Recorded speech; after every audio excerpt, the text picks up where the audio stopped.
When you decide that you want to be a rideshare driver, like, and actually make some money doing it, you need to consider yourself as a professional driver. Like you're driving a taxi, like you're driving a limousine. Now, your car may not necessarily be a limo, but you definitely want to consider yourself a professional driver. So, what is a professional driver? I guess the most important thing when it comes to being a professional driver is understanding that you're driving other people, you're driving passengers. This is about them. This is not about you at this point in time. It's customer service. People are looking for safe, reliable, clean, professional, prompt type of transportation.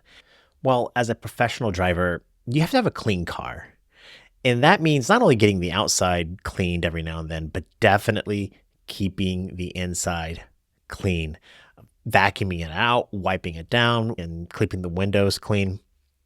Here's a really important thing: keeping your car smelling nice. Smells really, truly matter. It's like you could have the cleanest car in terms of like the leather wiped down and perfectly vacuumed. But if your car stinks, if you stink as a driver, cigarette smoke, marijuana smoke, just bad body odor, whatever it might be, yeah, smells matter. That's a clean car. Probably the most important thing when it comes to being a professional driver is being a smooth driver. This is a hard thing to think about because when you drive your car for your personal use and you're like the only person in the car, you might drive a certain way. A good example is like you might be fast or turn really fast, or you're going to talk to other drivers. Have you ever noticed you're like yelling at other drivers, like some sort of road rage thing? Well, you have somebody in the back seat now, and they can't sense when you're going to accelerate, decelerate, or turn the car. They might be looking at their phone. And if they're looking at their phone and you're weaving in traffic, they're going to be moving around like this. It's going to be an uncomfortable experience for them. So, as a professional driver, drive smoothly. That means accelerate slowly. Definitely want to accelerate, but you want to accelerate slowly. And there's also this thing called limousine stops where you're almost coasting into the stop and you want to almost stop as if nobody can even feel that you braked. And then the same thing is with turning. You want to slow down and then turn smoothly. Avoid potholes. Imagine if the person in the backseat of your car has this big, like a bowl of hot soup or a big latte, some sort of thing that can spill really easy. And if you can drive smoothly where it doesn't spill, then that's what professional driving is really like. And one thing that I never really thought about until I became a driver, and now I think about all the time, is positioning the pickup of the passenger in the back right seat. Now, I like the passenger in the back right seat mainly because I can see them. It's definitely awkward when they're in the front. And I don't like them. I feel almost a little bit unsafe when they sit right behind me. But 9 times out of 10, I'm only taking one passenger someplace, and I want them to sit in the back right seat. So that means when I go to pick them up, I want to get my car in a place where when they come out of the building, wherever they're at, they're standing at the curb. I want to park the car where they're going to walk straight out into the back right seat. And another thing about setting up the back right seat, if most of the time I'm taking one passenger in that back right seat, I move the passenger seat up to give them more legroom and more space in that particular area.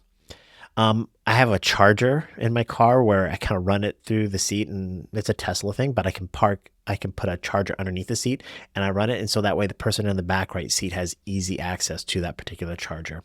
When I put my iPad on the passenger side, again, is designed for the pleasure, the entertainment of the person in the back right seat. So the person sitting in front, even the person sitting over here behind me, they can't really even see that particular iPad.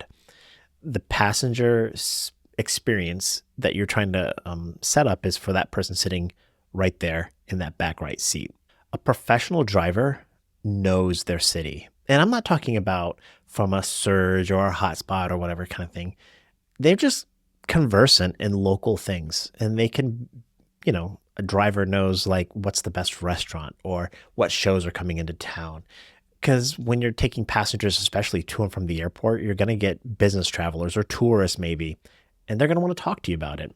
And if you have knowledge of places that you like to eat and what time the game's coming on or what's going on in the news in your local city, not only will it help you navigate your city better to some extent, but definitely passengers will want to talk about it. Passengers that are not from your city, you're kind of like their first person, especially if they just landed. You're going to help them get oriented to the city. And that's a professional driver. A professional driver knows their city. As a professional driver, you can dress professionally. Now, I'm not saying you should do this, but when I first started driving, for the first 6 months, I wore a tie. I wore slacks, well, maybe some jeans, but a collared shirt and a tie. And the reason why is because I drove on my commute and I wore a tie to work. And I just kept the tie on and passengers noticed. And sometimes I've seen some other drivers in t-shirt and shorts. And I understand that it's comfortable. But if you want to be a professional, dress professionally. Wear some sort of collared shirt. Don't wear flip-flops. Groom as if people can smell you and see you. Just dress professionally. It'll help the overall experience for the passenger. The final thing when it comes to being a professional driver is my pleasure. Learning how to say that. This is probably the hardest thing because if you've been driving for any period of time, you know, and I know that passengers sometimes want to take advantage of us, and it's really frustrating. But if you're a professional, if you could say the words "my pleasure," you are going to most likely increase your opportunities for tips. And we're going to talk more about tips later. But instead of just saying no for whatever reason, because you don't want to do it, imagine you're in the world of customer service.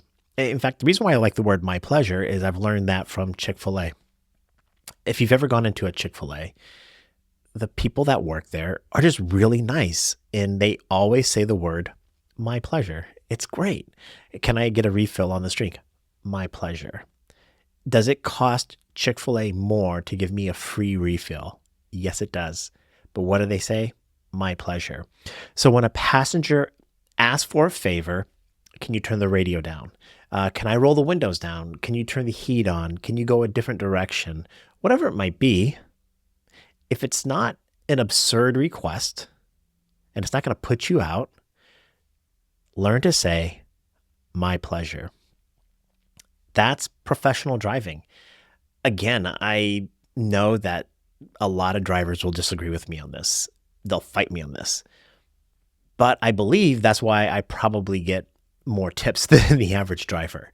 So do what you want to do. But if you want to be a professional, you want to have amazing customer service, you want to get more tips, drive like a professional.